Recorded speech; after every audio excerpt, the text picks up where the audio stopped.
Outstanding. Welcome, everyone. I am Shelley Howard, and I am going to start off this webinar in just a few moments. People are still jumping on the call, so please get something to drink, get something to take notes. Tami and I are going to pour into you tonight, but it is going to be a bit of drinking from a fire hose because we know a lot needs to happen. So welcome. We're excited you're here. Tami, you want to add anything to that? I'm just excited to be here with you and combining forces because I think our two worlds have a lot of similarities that can really help our youth out there and parents out there. So I'm excited for this opportunity. Outstanding. All right. We're going to get going in just one more minute. Everybody's kind of hustling in, and then we will get started.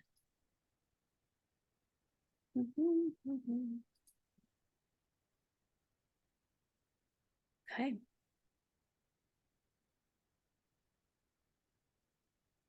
Here they come.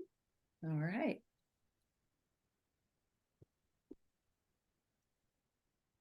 Tami, can you see my screen okay? I can. Excellent. Okay, back up. Getting ahead of myself. Oh, it's going the wrong way. That's never good. Technology. This is good. Technology is just always so much fun. Okay, here we go. So welcome everyone. My name is Shelley Howard. I am the founder and CEO of College Ready.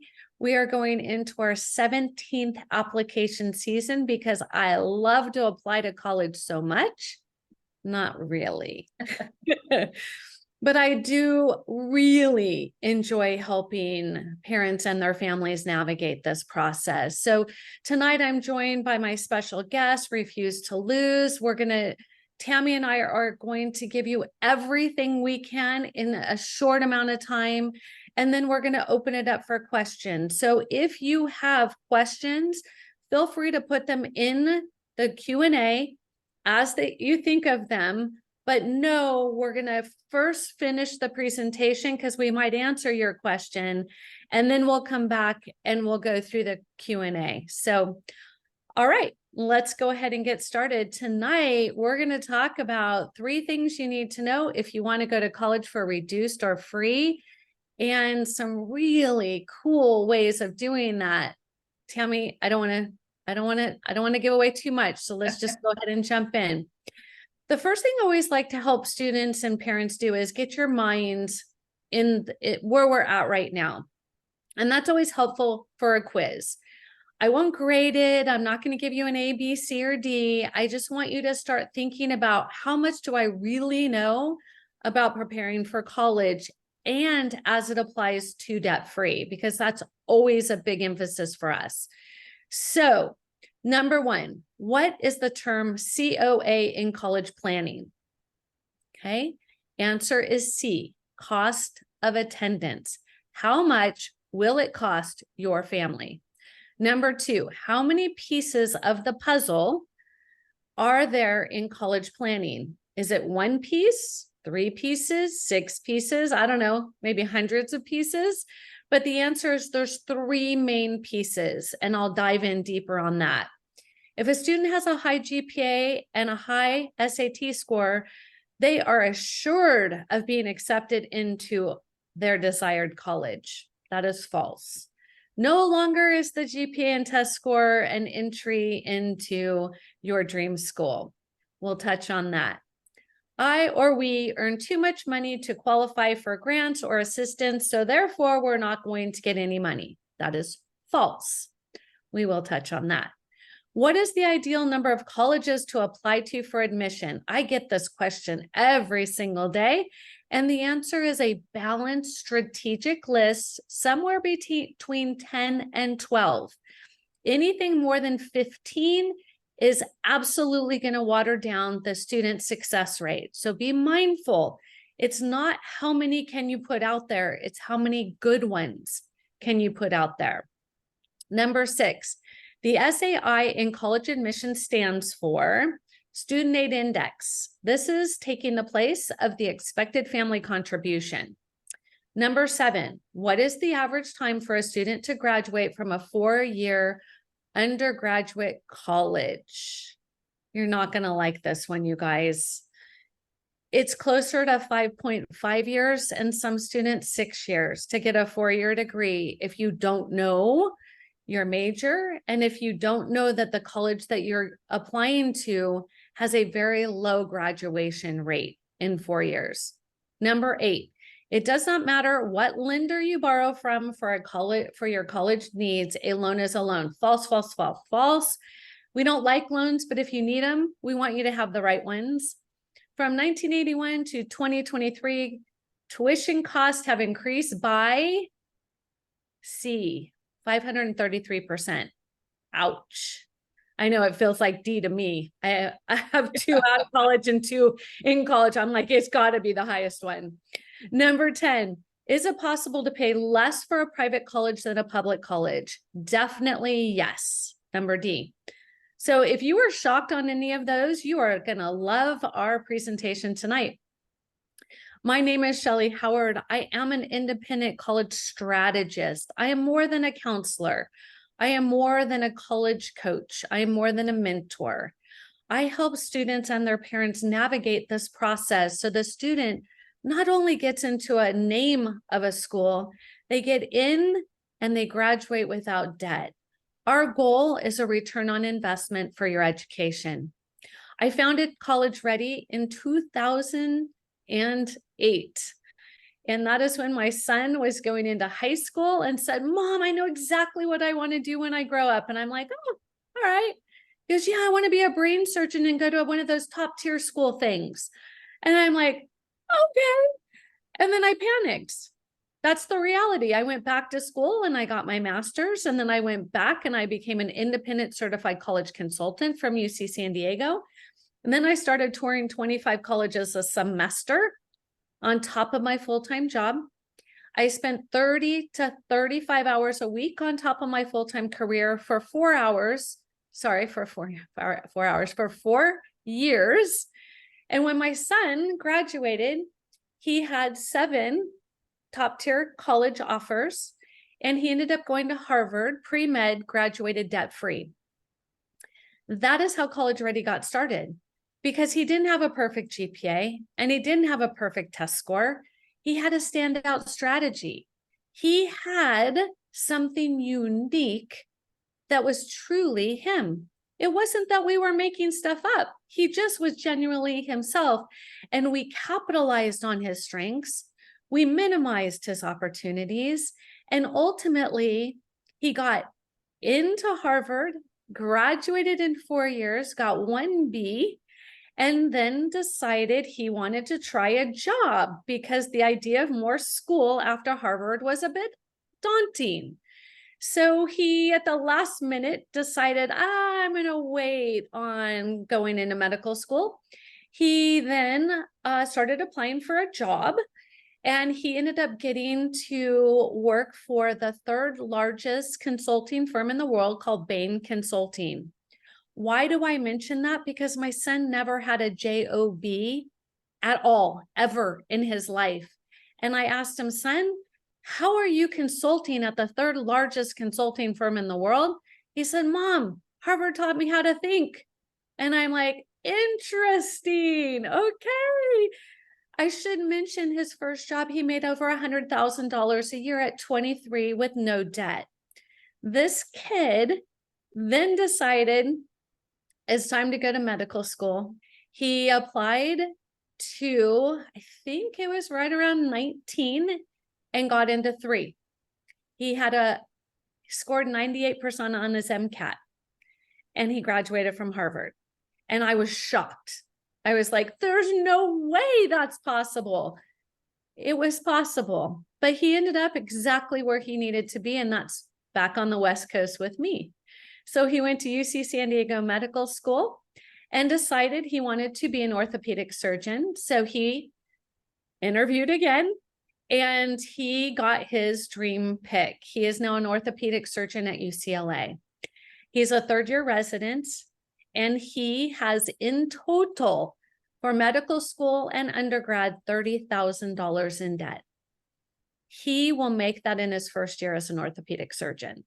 So money is important if you think about how that will stall them once they graduate. And I just want you to realize that that's one of my children. My second one, her dream school was University of Alabama. I said, why Alabama? What's wrong with California? She's like, duh, I'm on the football team. And I'm like, oh, I got you. I said, I'm not paying for out-of-state tuition for you to go and watch a football team. She goes, well, if I get in for free, can I go? I said, absolutely, you can go. I will pack your bags. And she did. She actually had 5 schools that she would be able to attend debt-free. And so she headed off to University of Alabama, and then she graduated. She's now a registered nurse in a pediatric ward in an emergency room, and she loves it so much. So I have a doctor and a nurse, and I'm needle phobic. My second 2 are a little more like me, and that is my third, my son. My stepson is in news and broadcast journalism at SFSU. And my stepdaughter, absolutely love her strategy. She's like, wait, Harvard, Alabama, public state school, I am going to go international and get a dual degree. So she's at AAU in Prague. She will get in and out with a European and US degree for $27,000 in total, and be able to work either there or here. And on the weekends, she gets to travel all over Europe. Anyway, enough about me. I'm going to jump right in because this is about you. So tonight, housekeeping. The more you participate, the more you lean in, the more questions you ask, the more you will get. Please send your questions into the Q&A. We will address them towards the end. The workshop is not 80 minutes. I just wanted to put that in there and see if you're paying attention. It is actually maybe 45 to 60 minutes, depending on how many questions. And then we'll ask you for an evaluation at the end because we want to know how you think we did. I talked about my 2 who have graduated, but my why is because I did this process all wrong. I thought I was going on an athletic scholarship. I played softball for the USA, and I thought that was my path to a full ride. What I didn't realize is there's no money for softball, and it is not a money generating sport. And I wasn't good enough for a D1 school. So I quickly realized that I probably should focus on academia. Now I help student athletes, I help visual and performing artists, I help, academic fit, social fit, financial fit. I really want the student to be the best version of them. The other thing that really inspires me is to helping students find their passion. Because when they find their passion, they do for others, which is brilliant, but they also learn what they're really good at and what they're passionate about, which helps them pick their major, college, and career. I'll share more about that. As far as my experience goes, I am a best-selling author. I have a book that I will be happy to gift you at the end of this presentation. It's how to send your student to college without losing your mind or your money. And that is truly what it's all about for us. We want you to have it all. I'm an international speaker, and I am part of an ethics organization, which I am very proud of. We have a high standard of helping students be successful. Let's dive in to why you're here.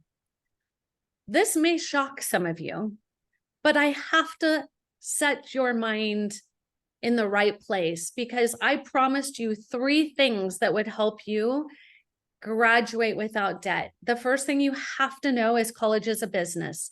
They need you as much as you need them. It is so important to keep that in mind. I know it's emotional. I know we want the best for our child. I know we want them to do better than we did.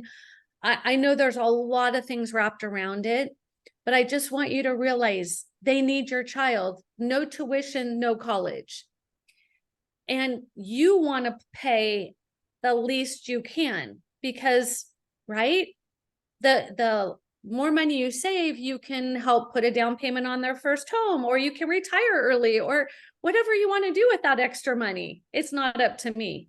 I bought a new car, but Then I want you to realize schools have huge endowments, huge. Harvard's not the only one. There's a lot of money out there. And so when they want your child, they throw money at them. And that is the story of my firstborn. Let's talk about some common challenges, because I don't want to paint the picture that this is all sunshine and roses. All right. I am realistic. I do realize that every student has their own path. But here are some things that when I get on a discovery call, people want to know. They're just frustrated. They do not know the process. Common, as parents, we went to college. If we went to college, I did, but if you didn't, that was a long time ago. There were usually, we maybe applied to 2, 3 colleges and, sent it in, used a typewriter maybe, and hoped the post office got it there, and maybe took an SAT, ACT, and that was it. Good GPA, good test score. You were pretty much in. And that's not the case anymore. So the number one thing families are stressed about is the process. It is incredibly confusing, right? There's AP, IB, dual enrollment. There is, do I take the AP test? Do I take the SAT? Do I take the ACT? There is so much confusion. Is there a test optional? That's a whole nother story. Don't have time to coach my child, or maybe your child doesn't want to be coached by you. I had that with my 4th child. I get it. Our high school counseling system is overworked. Let's be honest. They're great people, great counselors, but they have an entire school to support. And those are the kids who are naughty, not just good. I do not have the time to do this myself. The process has changed. It's competitive for dream schools. Yes, it is. How to get more money. That's what I want to talk to you about. We have not saved enough. Sometimes that's okay. We do not know how to fund college. I want to teach you how. Don't want to reduce our lifestyle or ruin our retirement. Good on you. I'm right there with you. So I'm going to talk about the number 2 most important things. So number 1 is realizing college is a business and they have money to negotiate. That's number 1. Number 2 is if you don't complete these forms, you are getting rid of 70% of your chance to get free. Okay. So I'm just going to throw it out there. You don't do these, that's okay. You just have to write that big old check. The first one is the FAFSA. This free application for student aid is going to be different this year. They have changed several things, not in our benefit as a parent. So you want to become very familiar or work with somebody who's very familiar with the FAFSA, because it will affect the scholarships that you receive, not need-based, all scholarships, very important. This year, the FAFSA will open in December. They haven't given us the final date yet, but we do know that it's always been October, and this year it's going to be December, which means it's going to be harder to get all of the information in time. So be the first to apply in December. The next one is apply early, use it for every college. Grants are on a first come, first served basis. The soonest you can complete it this year is December. There are 46 questions, 91% error rate. 91% error rate. You want to know why people don't get scholarships? 91% error rate. All right. Next one, CSS profile, college scholarship services. This is typically for your private top tier, but there are other colleges and we can happily tell you which ones are which. These schools would be like Stanford, Duke, Rice, Yale, St. Thomas. If you do not complete this, you lose 70% of grants from colleges. Again, if you don't play their game, they're not going to play the game of money. Even high-income families can get merit aid and institutional aid. School-specific applications, right? There's the common application, the coalition application, the UC application, the school application, the essays. There are so many forms, it can be overwhelming. We've created a whole password protected portal. I'm happy to show you at a later date. There's just not enough time in this meeting. If you schedule a discovery call with me, I show you how all of this goes together. But let's keep going. So how many colleges should you apply to? I mentioned 10 to 12, but let me dive deeper. It's very important that you have reach, comfort, safety, and competing colleges. Okay? Because if one says yes and gives you a boatload of money and the other one says yes and gives you no money, we're doing some financial negotiations, okay? This is how it's done. So admissions officers do not make the final decision. The people who make the decision are called strategic enrollment managers, and they oversee this process because they need East Coast, West Coast, South, North, East. They need ethnic diversity. They need diversity of major, artists, business, law. They need it all. They can't just bring in a whole bunch of business people, then the school is out of whack. And the college professors are not going to be happy when they lose their job. Real brief, I want to talk to you about the U.S. News and World Report. I don't know if you've ever dug into this, but let me share exactly what this is. So admissions yield is the business term or thought for if every student applies to school A and school A only takes 100 people, they look really impressive, like everybody wants to go there. But the sad part is a lot of those people should never have been applying there. And so these numbers are very skewed. And it's all about facade. It's all about what colleges want you to think. It's not a real thing. And this typically happens in the student's junior year when they take the PSAT and they get the score and then they get the results and then they get flooded with all of these applications. Apply here, free application, we want you. And the student's going, yes, school A wants me. I don't know why, my GPA doesn't make sense, but they want me. So they apply. And we know what happens. It was not a good fit from the beginning, but now they just mess with the whole yield. So really be careful, when you Google it or when you look at some of these periodicals, that you understand what this is really talking about. All right, so let's talk real quick about positioning, and then I'm going to pass it on to my partner, because all of this, you're probably sitting here going, wow, how am I going to navigate all of this? How's my student going to do all this?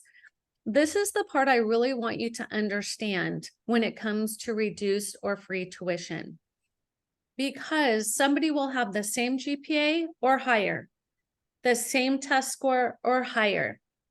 And then you start to think about, how is my student going to stand out, right? They're going to stand out with either their community service passion project, which we help the student build, their internship, their research paper, maybe their leadership, their extracurriculars, maybe their letters of recommendation, for sure their essay. But I want you to think of this now as a business. All right, put on your business hat, take away all the emotion. This is going to help you understand, if you position your student well, money comes. Okay, this is Natalie. Her dream school is Pepperdine. She's Hispanic. She lives in California. She has a 3.7 GPA, a 1050 SAT, and she wants to be a biology major and then chemical engineering minor. So our team of admissions officers met with Natalie, And we analyzed the algorithm from Pepperdine. Who do they take? What percentage? What majors? All of that's important. Then we position the student for success. What happened is we realized at Pepperdine for Natalie, she would have a much better chance of getting into engineering with a minor in biology than she would have, because more women apply to biology at that school than men. Interesting. Then we look at Natalie was accepted. My favorite part, we got her family $30,000 in free money. So I hope you can see that just by looking at it as a business, having knowledge, positioning your student, this is how we're going to help you navigate the process. So at this time, I'm going to turn it over to Tami, and Tami's going to share with you how she can help your students position themselves to be the very best they can be. Well, thank you, Shelley. That was some good stuff. I needed you many years ago. But I appreciate that. While I'm talking, if you would like to follow me, here are my social media contacts and emails. I love responding to questions. I know sometimes questions pop up later. So if something does, please email me. I love to engage and interact. But what Shelley has said is so important for our athletes. Everybody's looking for that money, and often money can become a major obstacle. And there are ways. That doesn't mean it's always going to work out exactly how we want, but there are ways. But my foundation, what I believe in, just like everything else in life, it really comes down to confidence and how we handle and think about what's in front of us. I was going to ask you guys a question, but Shelley already stole my thunder here.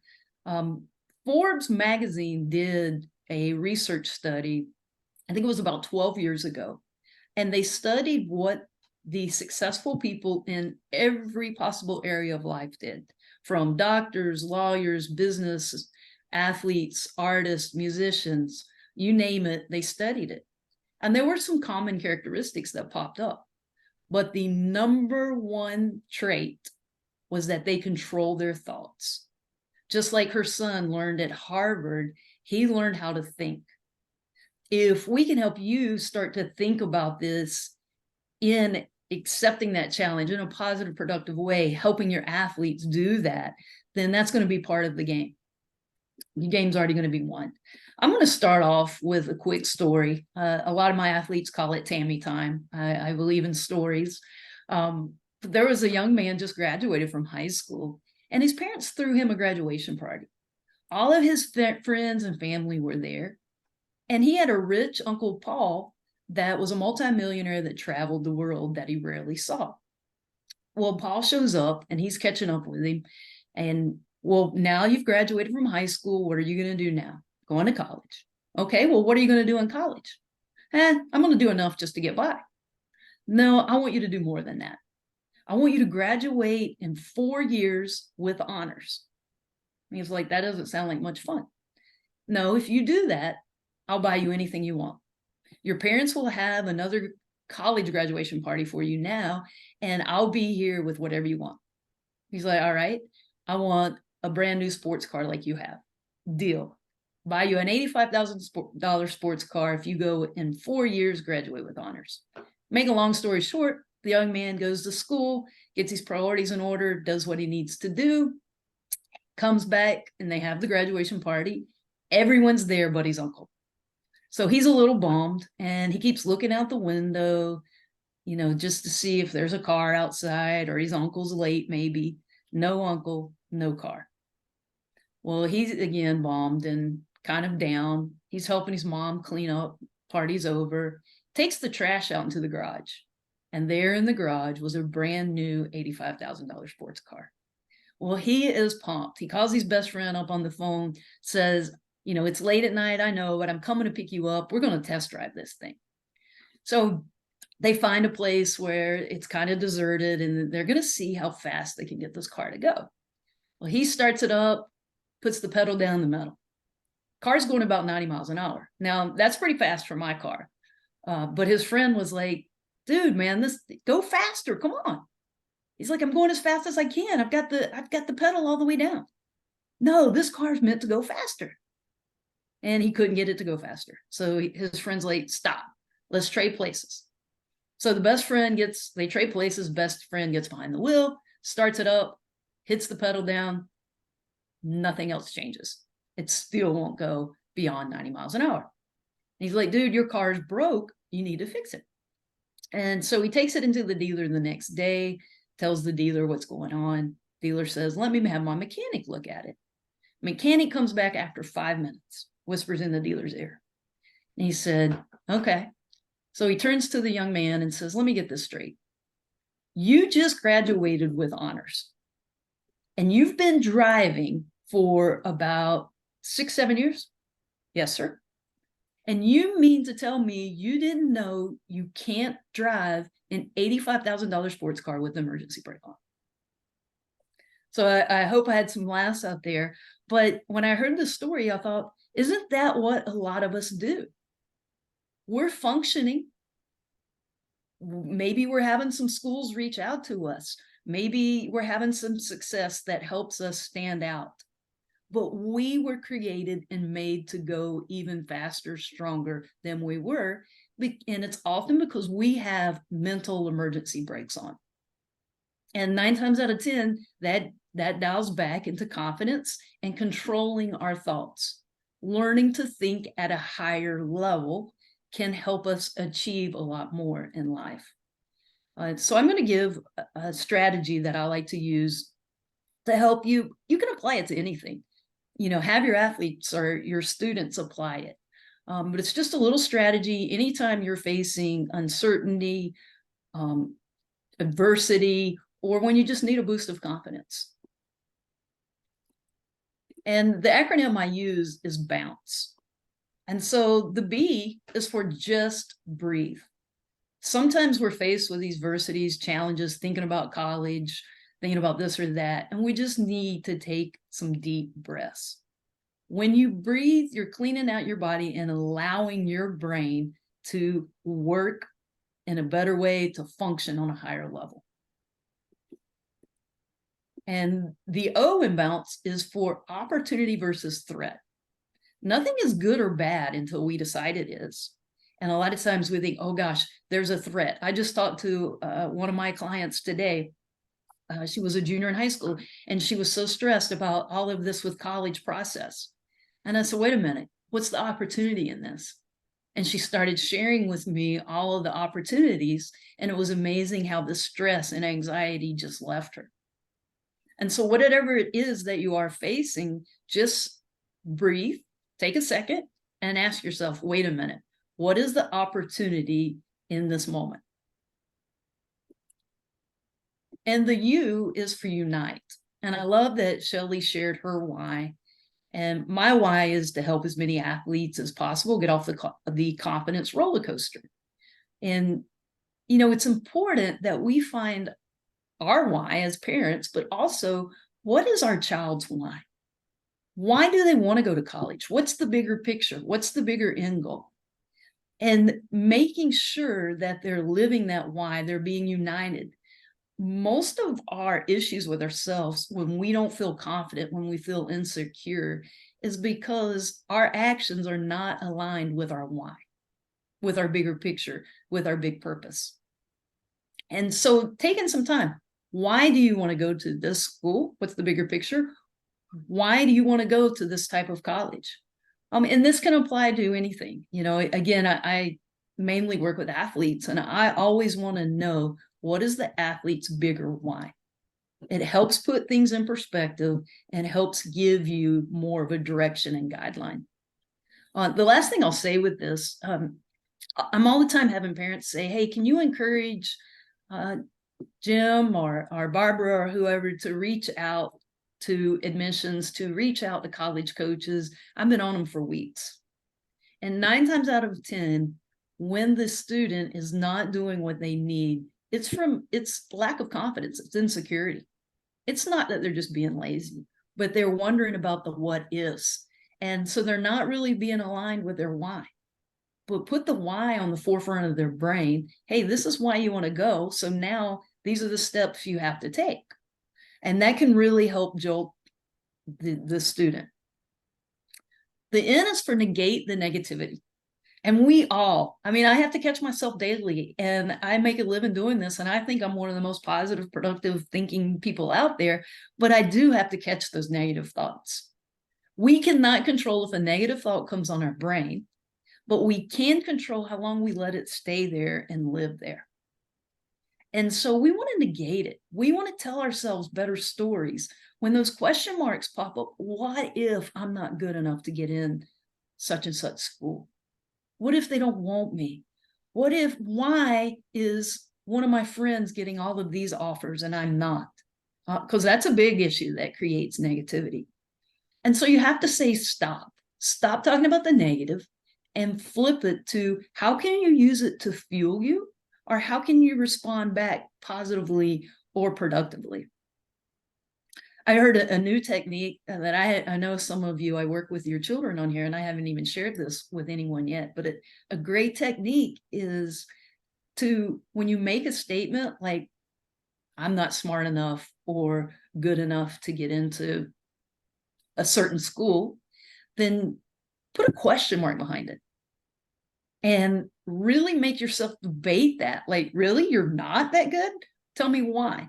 And then you start finding evidence to put this negative thinking down. So negate the negative. We can't have two thoughts at one time. So the antidote to when you have a negative thought is to kick it out with a positive or productive. Now, you notice I said positive or productive. I don't think everything's positive, but instead of beating ourselves up, oh, I didn't get what I wanted from this school, or this isn't happening, think a productive comment instead of dwelling on the negative or just trying to be rah, rah, rah, and it's not real or genuine. The C is see the confident you. And this is an exercise I have my family do. I have every client that I work with. And I ask them to think about, what do they look like at their very best self? When they are confident, when they feel good about themselves, what does that look like? What does it feel like? Describe it. And I give them time to think about that. And then I want them to write it down. Sometimes maybe it's just bullet points, or maybe it's in complete sentences. But then you start using this as a confidence boost. When you start to feel insecure, when you start to doubt yourself, then you go back to that image and you put that picture of the confident you. I start every morning out with about a minute of just closing my eyes and seeing what I look like at my best self. And it really does just help my day start a lot stronger. If I start to have, a little bit of anxiety or concerns or doubts, then I go back to that image. And then last but not least, we have to bring the energy. And we've got to show up how we need to be for that circumstance, not how we feel. If you're going on a college visit, sometimes maybe we're anxious, we're nervous. You've got to show up with the energy, with the confident self, not cocky, but with the confident self. And you do that, take it a deep breath, ask yourself, hey, what's the opportunity in this? Making sure you're aligned, united with yourself, negating any negative comments, and seeing that confident you. Boom, you are ready to go now. And you've really warmed up your brain and given yourself a boost of lots of boosts of confidence. So I want to challenge you and challenge your students, your children, your entire family out there. No matter what you're going through, bounce through it. And I guarantee it gives you a greater chance of being successful. And even if you're not, it's a lot easier to pick yourself up and look for the next opportunity. So I hope you guys enjoyed Bounce, but I do want to finish with a story. Before I do that, if you don't apply to my confidence calendar, it's free. You can sign up at my website, r2lc.com, but it just gives a daily tidbit to think about confidence. Because confidence is created by what we say, do, and think on a daily, consistent basis. But I want to finish. If you've heard me speak lately, you've heard this story because I'm determined to share it with everyone that I possibly can, because I think it's just gold. And I think it helps just sum up everything that we've talked about. There's a junior in high school, and he was flunking all of his classes. And he came from a single mom. She was working 3 jobs just to keep them afloat. And he had just accepted the mindset that life would never be any easier. So why try? And so one day his mom comes home from work and she says, honey, I want you to take the SAT. And he said, why, Mom? That would be a waste of time and money. No, please take the SAT. Okay, Mom, whatever, fine. He goes and takes it, doesn't think much about it, gets his test score back a few weeks later, opens it up, and he made a 1480. So he's getting in some top schools there. I mean, this is a guy flunking out of high school. And his mom grabs the paper and says, oh my gosh, did you cheat? He said, no, I didn't know how to cheat on this test. She's like, okay. But he looked at it and he thought, I am smart after all. And he started thinking as if he was smart. Well, those thoughts changed his behaviors, and he started showing up in class, paying attention. The teachers noticed it and started changing their attitude toward him. Classmates changed their attitude toward him. And every day he was thinking, I am smart. And he had that vision. He saw himself as a smart guy. Well, before you know it, he gets his grades up enough to graduate from high school, goes to a junior college for a year. Grades are good enough, so he transfers to Wichita State. This is based off a true story, by the way. And from there, graduates with honors and goes to an Ivy League school for grad school. Graduates, starts his own company, and within a few years is a millionaire. Well, 15 years after he had taken the SAT, he gets a letter from the Princeton Review Board who put on the SAT. And he opens it up and it says, every 15 years or so, we review our test procedures. Well, we realized the year you took the test, we made some mistakes and sent the wrong test scores to people. You really only made a 480. And he said all he could do was laugh, because that test score did not matter now. But what had changed, he really wasn't smart according to the test score. But what changed was he started changing what he said about himself. He started changing his behaviors, his actions, and he started changing how he saw himself. And when we do that, then we are capable of doing anything if we want it bad enough. So it starts with how you see yourself, how you talk to yourself, and your actions. Those 3 things will get you anything that you want in life. So I hope you enjoyed that story as much as I do. My mind always wonders too. I wonder what happened to the young man that really scored the 1480, that got the 480, but hopefully he was confident enough to go retake the test. That's the story I'm going with. So Shelley, do we want to open it up for questions now? Absolutely. So if you have a question, even if we didn't cover it tonight, please put it in the Q&A. I will start it off. Oh, I can't. I have to wait until somebody puts in a question. Sorry. We're in Zoom webinar. It's different. So if you have a question, please feel free to put it in the Q&A. Because you did register for this masterclass, we will be sending this out to you. So if there's any particular thing that you wanted to review, that's available. All right, we have our first question. What balance of public and private colleges should a student apply to? You want to take that, Tami, or you want me to take it? I'm going to let you. I think that's more your forte. Okay, wonderful. So it's not about public and private imbalance. It's about what is the best fit school academically, socially, and financially. And I'll explain a little bit. Because it is true that you can graduate from a private school cheaper than a 4-year a 4-year degree public school. It's not a matter of how many you should have. It's what school is the best fit for the student. If the student has a high GPA and a high test score, and they are going to set the bar for all the A's, you can apply to as many as you want. Public and private are not only different in the cost of attendance, but where you're really going to see the uniqueness is how many years it takes to get a 4-year degree.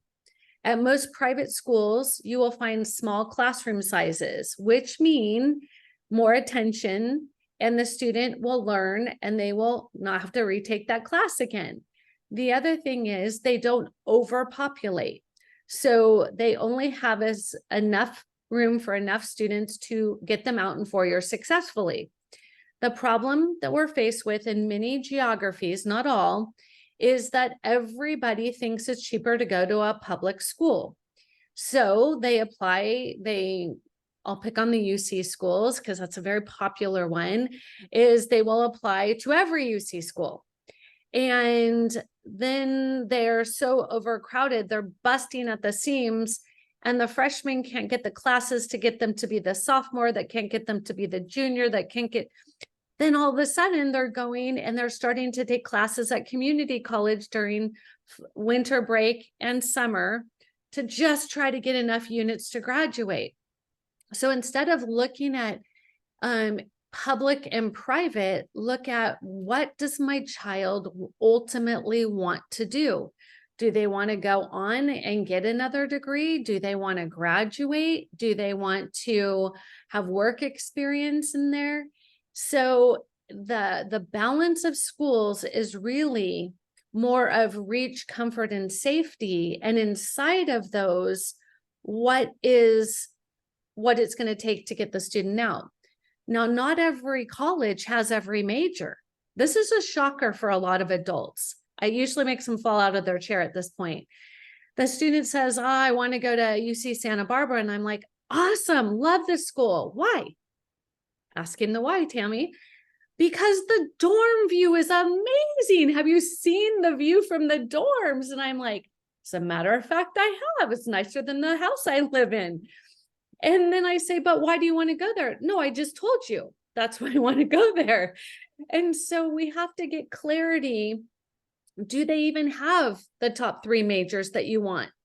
Do they have an opportunity for you to do research or work at the connected hospital? What is it about the school? Do you want a theory-based school or do you want a practical school? Do you want to go and learn about the theory of engineering, or do you want to go build a rocket and let it fly through the wind tunnel? That's how we pick colleges. So, and it is unique to each student. And that is the beauty of having the balanced list. Okay. You want to take the second one? What extracurricular activities would you best recommend in order to stand out when applying for college? I don't think that, it's kind of like Shelley said, there's not a standard answer there. What are your interests, and making sure that you're active? If you're an athlete, then yes, definitely being an athlete or a musician or volunteer work. You know, that has to be, again, kind of aligned with your child and what they feel is true to themselves. Shelley, you may correct me, but I think one of the worst things to do is just making our children do just a tons of stuff just so it looks good on the application. We need to be using this as a life example and getting them to find things that they do enjoy, while at the same time will help them stand out. I love that. The other thing I like to let families understand is don't do what everybody else is doing. Really, that's the most painful thing. Students say, well, Shelley, I'm tutoring. Okay, every one of my students is tutored at some point. That's not going to go, oh my gosh, we need this kid. You know, feeding the homeless. Now, if you love to feed the homeless and you're really into like maybe mental health or nutrition or whatever, that's good. But don't do it because it's easy to sign up and show up. That's not good. So it really comes down to colleges want to look at your extracurricular to learn about you. So if you're doing tutoring and feeding the homeless and you don't like either of those, you are misrepresenting yourself. That is what you don't want to do. So we put together activities, honors, and awards, and we help our students rank them based on what colleges are looking for. So I'm going to go a level higher, Tami, and I'm just going to give these people what they came for. Colleges want your student to lead 5 things. Okay. Tami talks about leadership. What if they're not ASB president? What if they're not captain of the basketball team? That doesn't matter, but they still want them to lead others to do something or create change. Confidence, like Tami talked about. That is why we partnered together, because there's so much synergy in what we're trying to help families do. So it's not one particular thing, but I will tell you, an international project is better than national, that's better than regional, that's better than local, that's better than school, that's better than a club at school. So without saying what is better, I want you just to kind of put that in your mind. We are certifiers for 8 nationally recognized awards and 4 leadership certificates. So we know what colleges are looking for, and it's not the easy thing. Can I jump on that really quick? Because I just had a great example when you said international, national, regional. But I had a young lady, she will probably have some offers in soccer, but she has a servant heart. And it wasn't just for college, but she knew what helped her. Well, she started this feeding the needy drive that became national this year. And it reached across the nation. And there was a lot. She didn't create the publicity, but she got the publicity without even trying. And it's amazing now the feedback that she's getting from coaches and from universities. And everyone wants someone that is an initiator and a leader like that. So true. All right, the next one. Do you base reach, comfort, and safety on test scores and GPA or something else? So because every student is unique and every college is unique, you look at the top 7 factors, and then you also have to look at athletes, scholar athletes, and you have to look at visual and performing artists. But academically speaking, you look at test scores, or sorry, GPA with rigor. Okay. So it's not taking all the easy classes and getting all A's. That's not going to impress them. And then you look at testing.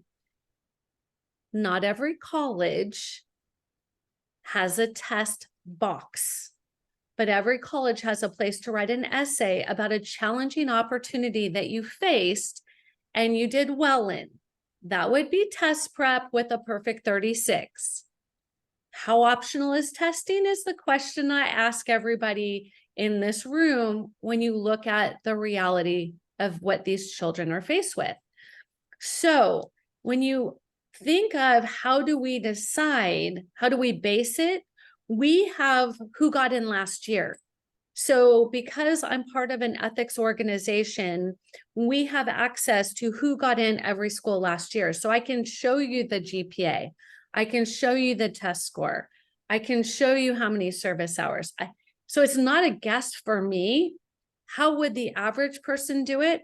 I have no idea. It would be awful. And I'm so sorry. That's not what you want to hear. When I did it, I built 33 spreadsheets. And I went on every school's website and I deep dove hours and hours and hours to figure out who is the candidate they're looking for. Does my child fit into that bracket? And are they at the top end, the middle end, or the low end? That's all you can do, but you still have to factor in, maybe that child wants to go into accounting and they need an accountant from the East Coast who is really good at soccer.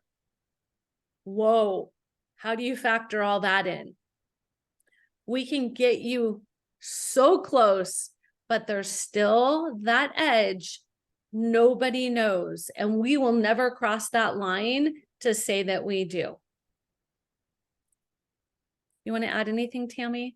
No, you perfectly said there. Okay. Again, that's more your forte. I'm going to let you take this theory-based college because I may not get this exactly right. I'm waiting to hear this. Okay.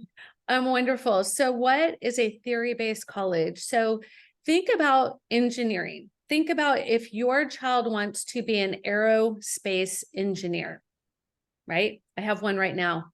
I have lots of them, but one in particular. And when we were building their college list, I asked, are you more interested in the theory of flight, physics, the theory of physics, the theory of propulsion, right?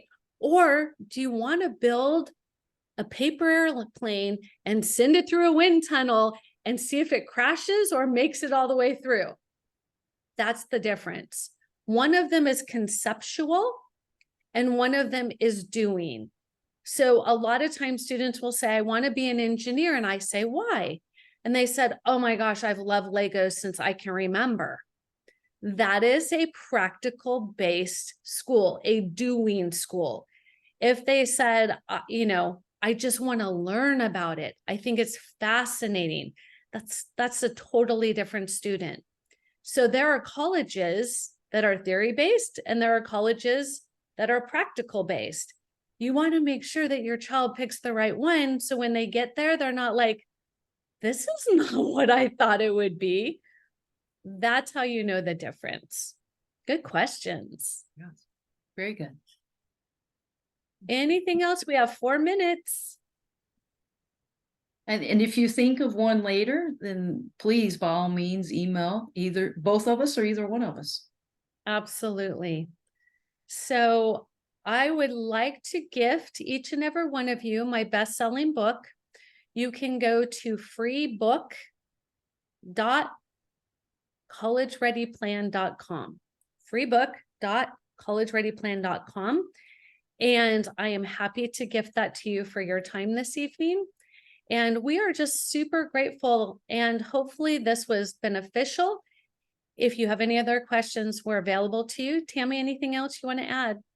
I've just enjoyed partnering up with you. I learned a lot that I think can help my athletes as well. But, it is an important stage in your lives and your athletes or students' life.